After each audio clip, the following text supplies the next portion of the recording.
ಹೇಳ್ಕೊಂಡು ಆ ವಿಕ್ರಮರಾಜನ ತುಂಡು ದೇಹವನ್ನು ತನ್ನೆರಡು ಬಾಹುಗಳಿಂದ ಭಕ್ತಿಪೂರ್ವಕವಾಗಿ ಎತ್ತಿ ತಂದು ತಾನು ಬಹುಕಾಲದಿಂದ ಪೂಜೆ ಮಾಡ್ತಾ ಇದ್ದಂತಹ ಗೌರಿ ದೇವಿಯ ಮುಂಭಾಗದಲ್ಲಿ ಕುಳ್ಳಿರಿಸಿದ್ದಾರೆ.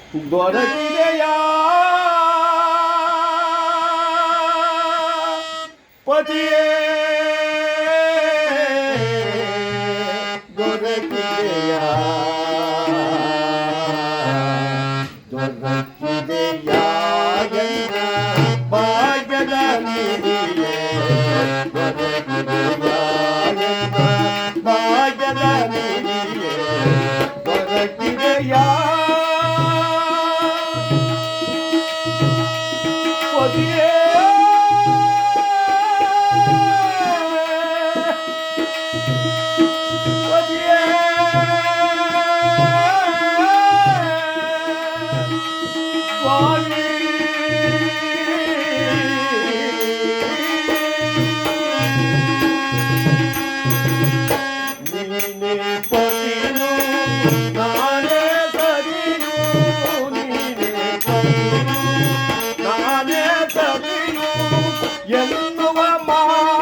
ಜಗದಂಬ ಗೌರಿ ಮಾತಾ, ಇಷ್ಟು ದಿನ ನೀನು ಸೇವೆಯನ್ನು ಮಾಡಿದ್ದಕ್ಕೆ ಪ್ರತಿಫಲವನ್ನು ನನಗೆ ಕೊಟ್ಟುಬಿಟ್ಟಿಯಮ್ಮ. ಇದು ನಿನಗೆ ಕೋಟಿ ವಂದನೆ ಎಂಬುದಾಗಿ ಗೌರಿ ದೇವಿಗೆ ವಂದಿಸಿ ಅಲ್ಲಿಂದ ಎದ್ದೋಡಿ ಬಂದು ವಿಕ್ರಮರಾಜರ ಮಂಡುಪಾದಕ್ಕೆ ದೀರ್ಘದ ನಮಸ್ಕಾರ ಮಾಡಿದ್ದಾರೆ.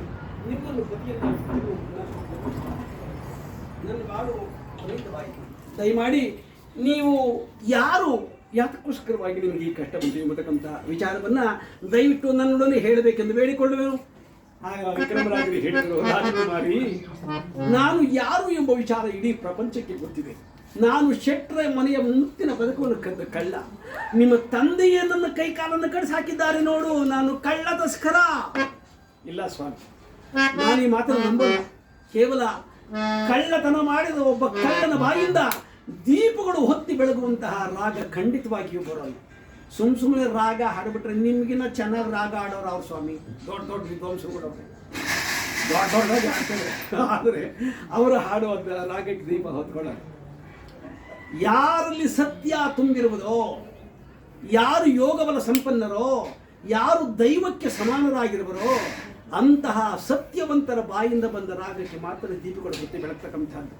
ನೋಡಿ, ನೀವು ಹಾಡಿದ ರಾಗಕ್ಕೆ ದೀಪಗಳು ಹೊತ್ತಿಕೊಂಡ ಕೂಡಲೇ ನೀವು ಯಾರೋ ನರಮನುಷ್ಯರಂತೂ ಅಲ್ವೇ ಇಲ್ಲ, ನೀವು ದೇವತೆಗಳಲ್ಲಿ ಯಾರೋ ಒಬ್ಬರು ಇರಬೇಕು. ಕಾರಣಾಂತರದಿಂದ ನಿಮಗೆ ಈ ರೂಪ ಬಂದಿದೆ, ಗೊತ್ತಾಗೋಯ್ತು.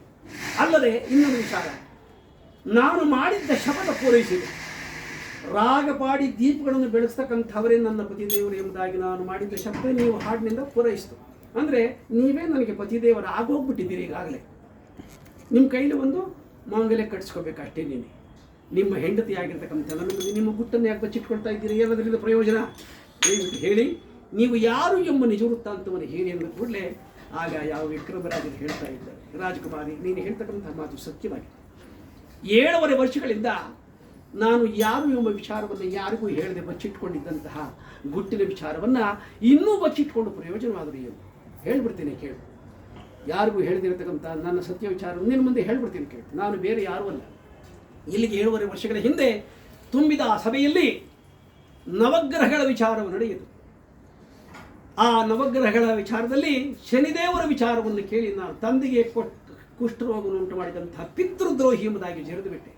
ಪರಮಾತ್ಮ ಶನಿದೇವರು ಬಂದು ನನ್ನ ರಾಶಿಗೆ ವಕ್ರಿಸಿಬಿಟ್ರು. ನಾನು ಸತ್ಯ ಪರೀಕ್ಷೆಯನ್ನು ಮಾಡುವ ನೆಪದಿಂದ ಕೈಕಾಲನ್ನು ಕಡಿಸಿ, ನಿಮ್ಮ ತಂದೆಯಿಂದಲೇ ಕೈಕಾಲನ್ನು ಕಡಿಸಿ 7 ವರ್ಷ ಶನಿಕಾಟವನ್ನು ಕೊಟ್ಟರು. ಆ ಶನಿಕಾಟವನ್ನು ಅನುಭವಿಸ್ತಕ್ಕಂಥ ನಾನು ಬೇರೆ ಯಾರೂ ಅಲ್ಲ, ನಾನೇ ಉಜ್ಜಯಿನಿ ಪುರದರಸು ಚಪ್ಪನ್ನ ವಿಕ್ರಮ ಚಕ್ರವರ್ತಿ ಸಾರ್ವಭೌಮ ನಾನೇ ಅಂತ. ಹತ್ತಿರ ಕುಳಿತಿದ್ದಲ್ಲ ರಾಜಕುಮಾರಿಗೆ ಭಯವಾಗ್ಬಿಡ್ತು. ಎದ್ದಿದ್ದೆ 10 ಮಾರಿಯಿಂದ ಕೋಡ್ಬಿಟ್ಲಂತ, ಭಯ ಪಟ್ಕೊಂಡು ವಿಕ್ರಮ ಚಕ್ರವರ್ತಿಗಳು ಪ್ರಭು ಅಲ್ಲಿ ಮರದ ಇದು ಕಂಬದ ಮರೆಯಲ್ಲಿ ನಿಂತ್ಕೊಂಡು ಮರದ ಅರ್ಧ ಮುಖ ಕಾಣ ಒಂದೇ ಕಣ್ಣಲ್ಲಿ, ಪ್ರಭು ವಿಕ್ರಮ ಚಕ್ರವರ್ತಿಗಳೇ, ನೀವು ಎಂದರಿಯದೆ ನಮ್ಮ ತಂದೆ ನಿಮ್ಮ ಕೈ ಕಾಲುಗಳಲ್ಲಿ ಕಡಿದು ಹಾಕಿದರು. ನೀವೆಷ್ಟು ಕಷ್ಟವನ್ನು ಪಟ್ಟಿರೋ, ನಮ್ಮ ತಂದೆಯವರ ಅಪರಾಧವನ್ನು ಕ್ಷಮಿಸಬೇಕೆಂದು, ನಮ್ಮ ಈ ಪಟ್ಟಣದಲ್ಲಿ ನಿಮಗೆ ಯಾರಿಂದಲೇ ಅಪರಾಧವಾಗಿದ್ದರು ಎಲ್ಲವನ್ನೂ ಕ್ಷಮಿಸಬೇಕೆಂದು ಬೇಡಿಕೊಳ್ಳುವನು ಪ್ರಭು ಎಂದರೆ ವಿಕ್ರಮರಾಜರು ಹೇಳಿದರು. ವಸ್ತು ಪೂಜೆ ವಿಕ್ರಮರಾಜರು ಹೇಳಿದರು, ರಾಜಕುಮಾರಿ, ನಾನು ಈಗ ತಾನೇ ಹೇಳಿಲ್ವೇ, ಪರಮಾತ್ಮನಾದ ಶನಿದೇವರು ನನಗೆ ಈ ಕಷ್ಟವನ್ನು ಕೊಟ್ಟರು ಅಂತ ಹೇಳಿ. ಇದಕ್ಕೆ ನಿಮ್ಮ ತಂದೆಯವರು ಕಾರಣರಲ್ಲ, ಏನೋ ಅವರು ನೆಪ ಮಾತ್ರ ಇರಬಹುದು ಅಷ್ಟೇನೆ, ಆದರೆ ಪರಮಾತ್ಮ ಶನಿದೇವರು ಇದಕ್ಕೆಲ್ಲ ಕಾರಣ. ನೀನು ಭಯಪಡುವ ಕಾರಣವಿಲ್ಲ, ಭೂಲೋಕದ ಯಾವ ನರಮಾನವರು ಭಯಪಡುವ ಕಾರಣವಿಲ್ಲ, ನೀನು ಭಯಪಡುವ ಕಾರಣವಿಲ್ಲ. ಬಾ ಎಂದರೆ ದೂರ ನಿಂತಿದ್ದ ರಾಜಕುಮಾರಿ ದಡನೆ ಓಡಿ ಬಂದಿದ್ದೆ. ವಿಕ್ರಮರಾಜರ ಮುಂದೆ ಬಾರಿ ಮತ್ತೆ ದೀರ್ಘದ ನಮಸ್ಕಾರವನ್ನು ಮಾಡಿಬಿಟ್ಟು ಮತ್ತೆ ಎದ್ದು ಕುಳಿತು, ಒಡೆಯ ವಿಕ್ರಮ ಚಕ್ರವರ್ತಿ ಸಾರ್ವಭೌಮ, ನಿಮ್ಮನ್ನು ಪತಿಯನ್ನಾಗಿ ಪಡೆದು ನನ್ನ ಜನ್ಮ ಸಾರ್ಥಕವಾಯಿತು, ನನ್ನ ಬಾಳು ಪುನೀತವಾಯಿತು. ಇದೋ ನನಗೊಂದು ಆಸೆ ಇದೆ, ನೆರವೇರಿಸಿಕೊಡ್ಬೇಕು. ಏನು ರಾಜಕುಮಾರಿ ನಿನ್ನ ಆಸೆ? ನೀವು ಆ ಗಾಡಿಗರ ಮನೆಯ ಗಾಣದ ಮೇಲೆ ಕುಂತು ಹಾಡಿದಂತಹ ರಾಗ ಇದೆಯಲ್ಲ, ಆ ಆದಿ ಹಸಿಟ್ಟಿರುವ ದೀಪಗಳು ಹೊತ್ತುಕೊಳ್ತಕ್ಕಂಥ ರಾಗ, ಆ ರಾಗವನ್ನು ಮತ್ತೊಮ್ಮೆ ಈ ನನ್ನ ಅಂತಃಪುರದಲ್ಲಿಯೂ ಹಾಡಿ ನನ್ನ ಮನಸ್ಸನ್ನು ಸಂತೋಷಪಡಿಸಬೇಕೆಂದು ಬೇಡಿಕೊಳ್ಳುತ್ತೇನೆ. ಆಗ ರಾಜಕುಮಾರಿ ಅಪೇಕ್ಷೆಯಲ್ಲಿ ಮತ್ತೊಂದು ಸಲ ದೀಪಗಳ ರಾಗವನ್ನು ವಿಕ್ರಮರಾಜರು ಯಾವ ರೀತಿಯಾಗಿ ಹಾಡ್ತಾರೆ.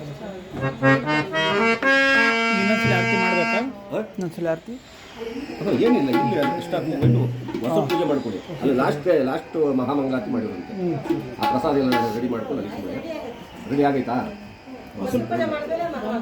ಮಹಾ ಇದಾಗ್ಬಿಡಿ.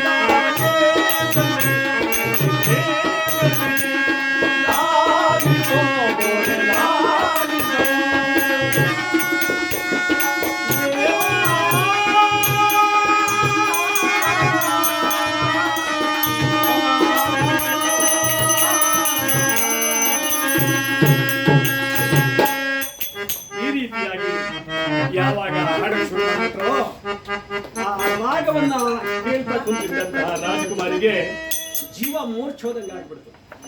ಆ ಪ್ರಭಾವ ಆಗಿತ್ತು, ಆ ರಾಗದ ಪ್ರಭಾವ.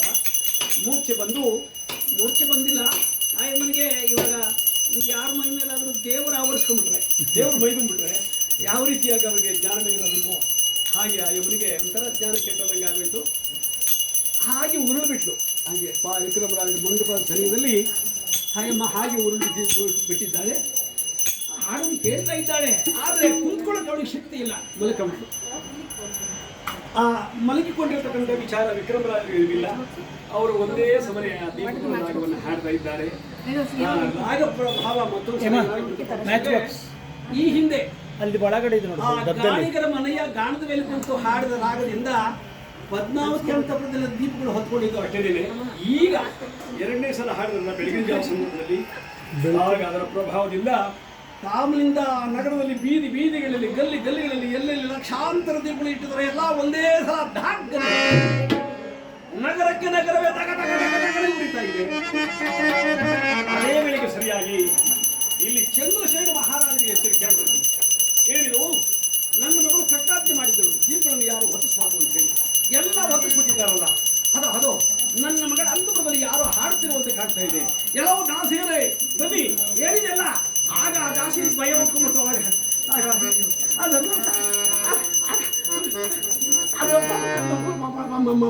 ಮಹಾಪ್ರಭು ಅಲ್ಲಿ ರಾಜಕುಮಾರಿ ಅಂತಪಕ್ಕೆ ರಾಜಕುಮಾರ ನಮ್ಮನ್ನು ಯಾರು ಸೇರ್ಸಲ್ಲ ಸ್ವಾಮಿ.